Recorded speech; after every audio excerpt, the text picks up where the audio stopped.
Well, thank you, Peter, very much. It's great to be with all of you. In fact, I was reading a speaker's handbook last night, and they advised that you say that you're delighted or thrilled or ecstatic to be here. That, of course, was an American speaker's handbook. I then decided I better check the Canadian one. They advised just being pleased.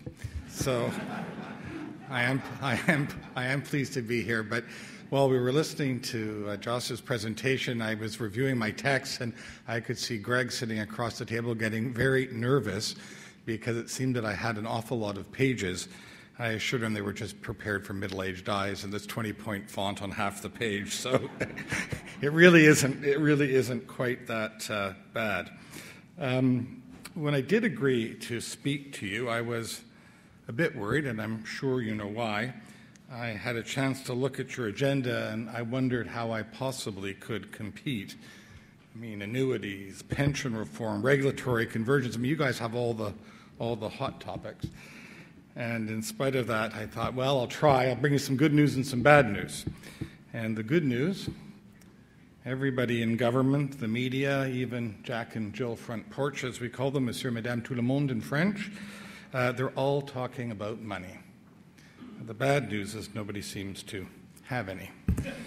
But that, of course, is where you folks come in. I've had a chance to speak to similar audiences across our country in America and also in the United Kingdom. Our firm, Insight Canada, is Canada's leading government strategy firm. And typically, we're working at the intersection of public strategy, public opinion, and business. We apply what we learned working in partisan politics campaigns and what we learned working in governing to the challenges that our clients have in their organizations. Our work is diverse. Last year, we stopped the dreaded TV tax. We helped a hospital figure out what to do with a surgeon who removed 2 women's breasts that were perfectly fine. And we rolled out a crisis plan that we'd prepared for clients as they watched their lives flash before their very eyes. Today, I'd like to talk to you about 3 things. First, I'd like to go back to the election results from the spring, why things happened or didn't happen, and what Canadians expect as a result. Second, what the current situation in Ottawa means for you and organizations like yours, opportunities and challenges that lie ahead. And third, I'd like to give you a bit of a sense about the way we work, or how rather the way we work has changed, and how the campaigns we run today are very different than the ones we ran even 2 years ago. Let's start by going back to the spring. Stephen Harper was traveling the country and asking for that fabled strong national majority government. Jack Layton was hot on his heels. The Liberal Party and the Bloc Québécois both headed for historic defeats. Since that election, we've heard from the politicians, the pundits, and the prognosticators, every one of them with their own take on what happened. Was the election a realignment? A shift to the right? Has Canada been submerged by a big, orange, new democratic wave? And has the most successful brand in Canadian politics, one of the most successful brands in the Western world, become fatally wounded? Well, to find out, our firm conducted this country's largest post-election research study. And despite what many think and many will tell you, the election in the spring was about change. Change fueled voter behavior, and for voters, a conservative majority as opposed to a conservative minority was change. A result with the New Democrats in historic second place with the largest seat share in their history, that too was change. So while it wasn't a status quo election, it also wasn't a fundamental realignment either, not by a long measure. Voters made the following choices: Conservative majority, massive NDP surge, rout of the Liberals, decimation of the Bloc, and oh yes, that one lonely seat for Madame May and the Greens. So what do we make about the choices Canadians made and, importantly, the result? The election's outcome, and I think it was fair to say it was a dramatic outcome, particularly the so-called orange wave, doesn't, in our view, signal a tectonic shift in Canadian politics towards a two-party state. Rather, Election 41, as it was called on Twitter, was a singular event, in our view, based on a specific set of circumstances, a one-off, if you like. We think it's an isolated issue in which Canadian voters gave each of their political leaders that won a clear message. To those in power, they gave a mandate, but the mandate they gave those in power has very specific boundaries. Let's take a quick look at the parties and begin with the winners, the Conservatives. When voters went to the polls, the Conservative Party under Stephen Harper offered a clear choice. The proposition was straightforward. Harper asked for a majority to implement a moderate Conservative program and, crucially, to complete the economic recovery. Voters bought it, and they gave him the stable national majority government he so craved. As a result, the Prime Minister's success is directly tied to the performance of the economy. If it tanks, if we slip into a deep recession, if jobs disappear in large numbers, he and his party are in for trouble. As for the New Democrats, voters were not so much drinking Orange Crush, in our view, as they were reaching for a box of Cracker Jack. That surge was not an orange surge. We think that surge had everything to do with their leader, their late leader, sadly, the impressive Jack Layton, with his charisma, his style, and perhaps even his mustache. It turned out that when it came time for voters to make their choice, their comfort with someone that they'd known for a long time, and Jack's been around for a long time, actually turned out to matter quite a bit. So the question then, of course, becomes, if that's true, and we're pretty sure it is, where does the NDP go from here? The Liberals, well, they were about as far away from the Conservatives as you could possibly get. When voters looked at the Liberals and their leader, Mr. Ignatieff, they simply didn't see a USP. The Liberals failed to articulate a believable promise of change. Ignatieff told voters that the Conservatives were corrupt, that Parliament had to be dissolved, but there was no promise of anything different and, crucially, no belief that he could deliver anything different. Voters simply saw no reason to vote for the Liberals. Now, despite what it may seem, they are not out of the game. While the Liberals failed, and failed spectacularly in their efforts to connect with voters the last time out, there is absolutely no public opinion evidence to show that they will be rejected forever. All you have to do is look right here in Ontario. Dalton McGuinty was able to win a historic third mandate under very tough conditions, and he certainly didn't win by hiding the Liberal brand in the broom closet under a bunch of dusty old boxes. He put the Liberal brand and Liberal beliefs front and center. He campaigned on that Liberal brand, on Liberal values, and he won. Not as much as before, but a pretty darn good result for a fourth time out by any measure. Interestingly, the Bloc Québécois suffered a slightly different but parallel problem to the Liberals. As the BQ always says, vote for us. Our option comes with a pledge of sovereignty. And so the BQ promise faltered. They ran out of gas because, as people have come to understand, real sovereigntists won't even bother to vote federally any longer. I'd like to quickly highlight for you 3 findings from our study related to government policy and how they may affect your work. Prime Minister Harper has a majority mandate with a clear boundary, and that boundary is the economy. Within the bounds of the economic program on which he campaigned, however, we believe he has carte blanche. Canadians do not yet feel economically safe. They don't believe that the storm clouds of instability and recession have passed, and as we can see, they haven't. The degree to which this single issue, the economy, drove voters, and especially right-leaning Liberals, into the Conservative camp in the last weekend of the campaign cannot be overestimated. Since the election, we've seen the Prime Minister's got that message. He's been responding to that finding. His decision, for example, to leave his Finance Minister, Jim Flaherty, underscores the importance of that continued steady hand on the economy. And as his first step in the new session of Parliament, Flaherty introduced the federal budget virtually unchanged as a signal that he had heard the voters' desire for him to get back to work. Right now, I think it's fair to say that Ottawa is more concerned privately than they let on publicly. They see what has happened in Greece and Spain and Italy and other areas of the world, and prudently they are bracing for challenging times. Stephen Harper represents the calm in the ocean, but the truth, he and his ministers know they can't shelter Canada from everything that's going on. And right now they're looking for ideas, any ideas, to strengthen Canada's economy. They're turning over the mattresses in Ottawa looking for spare change, and not just at the CBC.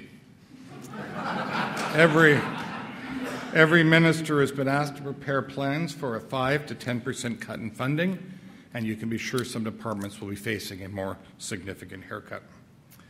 So if you folks want something from Ottawa these days, you better make sure it doesn't cost much money. And when Jim Flaherty says much money, what he really means to say is any money. That said, voters don't want, and we're pretty clear they don't expect, an ideological response to these challenges or an ideologically driven agenda. That Harper mandate I spoke about really, in a very precise way, is an economic one. The NDP's mandate, well, they've been tasked to grow into the position of being the official opposition in the government in waiting. They haven't been quite given that mandate yet. And for both the Conservatives on the right and the NDP on the left, neither has been given a mandate to advance the extreme edges of their own partisan agendas. They really have to keep their noses clean and their actions focused. Finally, and here's what is, I think, one of the most intriguing findings of our report, and it related to health care. It turns out, surprise, surprise, that all those polls we saw during the election that said health care was the number one issue were actually right. And from all the participants we talked to in our study, including perhaps most notably boomers and seniors, we found a never-before-seen receptiveness to explore options for choice in health care. Voters demonstrated a new and vigorous willingness to explore solutions to what they know to be a looming crisis. Frankly, Canadians were very disappointed in their politicians, and they didn't have the opportunity to debate this issue during the election.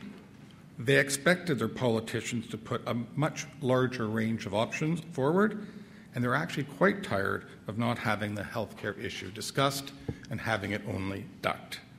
In their view, their politicians let them down, and I can tell you there's a big, big lesson here to the political parties. Falling back on the stale propositions about healthcare is no longer going to carry the day or win the argument. The Conservatives have far more leeway on this issue than even they can imagine. So, what does this mean for you? Let me outline 3 opportunities that we see for your organization and a possible challenge that is out on the horizon. The first one, pensions reform. Ted Menzies, I saw in Ottawa, and he's on Sunday, and he's sleeping and drinking pensions right now. His wife, Sandy, even thinks he's thinking about eating them as well. And of course, in this field, you're expert. If you look at the announcements made by Menzies last week and Industry Minister Paradis when they unveiled the government's new pool-registered pension plan. As you know, there have been lots of consultations, and you've been part of them. But never underestimate how disorganized a government can be. And take it from someone who's been there, even when they look like they've got their act together, they're really like that duck, the duck on the calm lake, serene on top and paddling like hell underneath. So what's the opportunity, and what does that mean for groups like you? Well, advice, coordination, and when they do something that you like, some praise.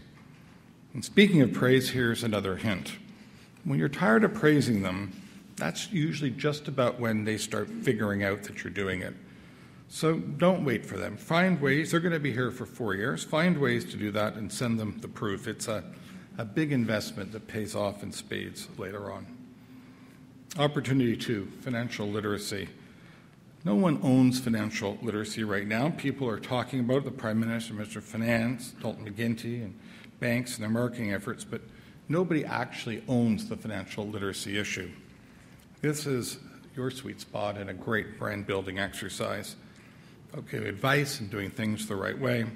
And there's space in this continuum for you to own financial literacy in our view. You can ensure that your profile and message are raised and that people see you as solid financial planners. What does it mean? Well, we'd say it's a time to get creative. I'm sure that you do tons of this already, but if you can make a commitment in time to do this on a national and coordinated basis, we think you're going to see pretty spectacular results. Anything that pushes that brand, if you're looking for someone who gets financial literacy, it's us. Opportunity 3, healthcare.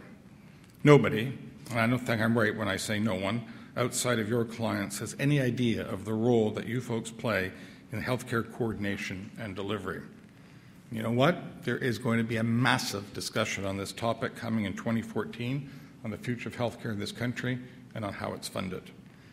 Remember what I said earlier about it being an untold story in the spring election campaign? Well, the story is going to be told and told very loudly in the next 2 years. Right now, nobody is thinking about contacting you for your views, but they should.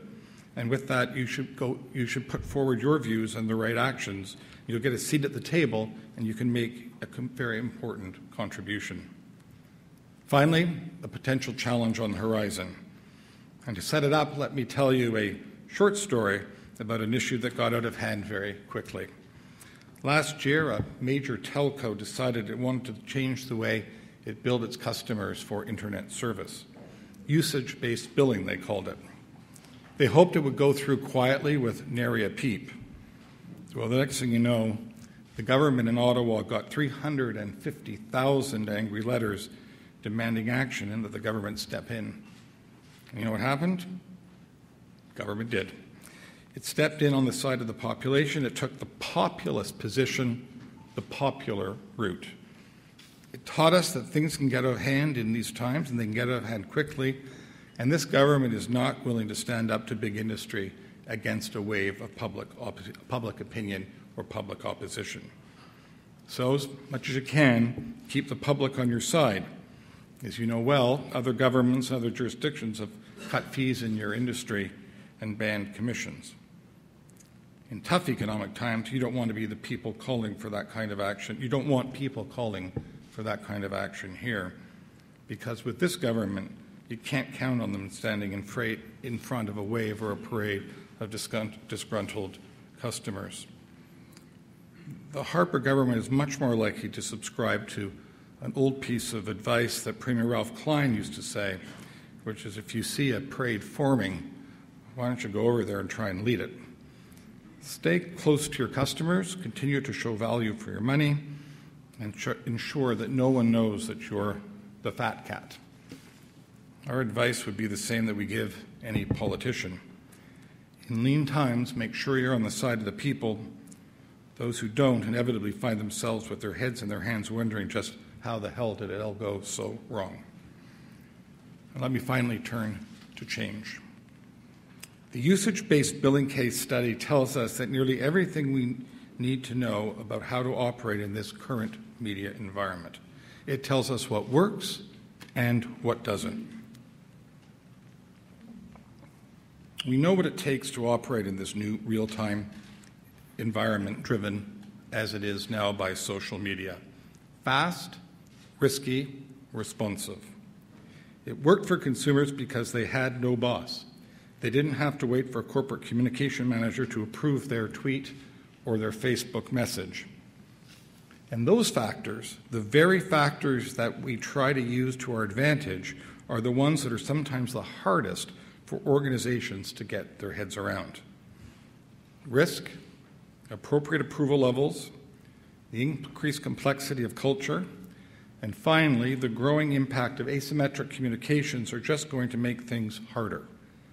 And not only are they going to make things harder, they're moving us from an era of traditional persuasion campaigns to something that we would call activation campaigns. No matter where you are or what campaign you're fighting, opinion always looks like this. For decades, we focused on running persuasion campaigns where we write off the people at the low end of the curve, take the people at the high end of the curve for granted, and focus all of our time and attention on trying to move those middle people up the curve. Well, the world's changed, and it's changed because we have new tools. Tools that have really shifted the ground on which we fight. For the first time ever, we're able to be agnostic as to geography, something that is so crucial in a country like Canada. We can take people wherever we find them, and we can combine them together until we get critical mass. Social media gives us the tools to let these true believers come and find us. Activation campaigns where we find people who will not just support our point of view, but will do something in support of it, now look like this. Instead of focusing on those in the middle, we focus on those who are the most supportive, because it's the ones that are the most supportive that we can actually motivate to doing something for us, to take action, to persuade others, to recruit others to our cause. It's a whole new way of looking at what we do. It's a whole new way of allocating resources, and it didn't exist a short time ago. It's working brilliantly, and it's the way organizations will need to approach social media to defend their record and knit a security blanket for their reputations.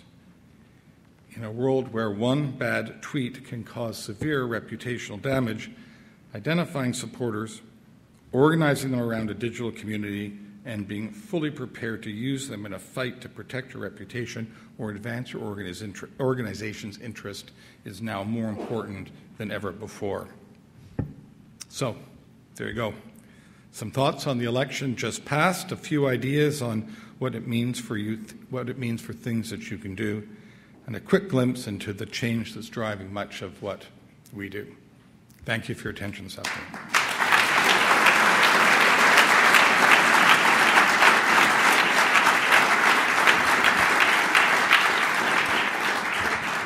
Wasn't that long, Greg. And I'm told we've got time for some questions. I'd be happy to take your questions if you have any.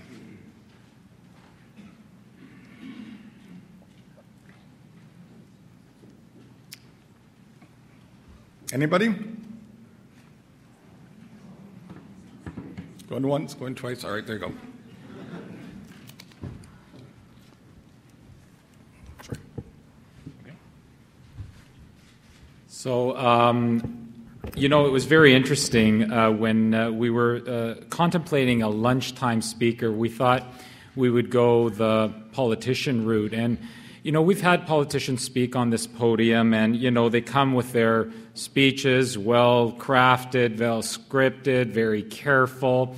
And we just thought that this time around, we wanted to get someone in that could give us some insights into the inner workings of government, politics, and some food for thought.